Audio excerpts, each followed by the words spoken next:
ঘাটালে ৭২ ফুটের চোখ ধাঁধানো দুর্গা প্রতিমা। ঘাটালে এবছর বড় দুর্গার নজির স্থাপন করেছে। ঘাটাল জুড়ে বিভিন্ন থিমের প্রতিমা তৈরি করেছেন মণ্ডপ শিল্পীরা। তবে ঘাটালের গোবিন্দপুর গ্রামবাসীদের নেতৃত্বে সার্বজনীন দুর্গোৎসবে এবছর সবচেয়ে বড় দুর্গা প্রতিমা তৈরি করা হয়েছে। ঘাটালে ৭২ ফুটের দুর্গা প্রতিমা এবছর গোবিন্দপুর গ্রামবাসীদের উদ্যোগে ঘাটাল থানার ১৭ নম্বর ওয়ার্ডে প্রতিমা তৈরি করা হয়েছে।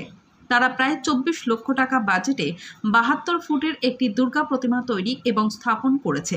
ঘাটাল মহকুমায় এটি একটি ভিন্ন ধারণা। পুজো আয়োজকেরা জানিয়েছেন যে এবছর কলকাতায় একটি বিখ্যাত সার্বজনীন পুজো কমিটি একটি বিশাল দুর্গা পুজো প্যান্ডেলের আয়োজন করেছিল, যেখানে ৭২ ফুট লম্বা একটি দুর্গা ঠাকুর ছিল।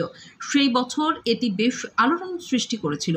সেই বছর আমি আশা করেছিলাম যে আমরা এলাকার মানুষ ঠাকুর দেখতে সেখানে যাব, কিন্তু অতিরিক্ত ভিড়ের কারণে এটি বন্ধ ছিল। তাই সেই কথা মাথায় রেখে আমরা নিজেরাই উদ্যোগ নিয়েছিলাম, আমরা চাইলে এটিও করতে পারি।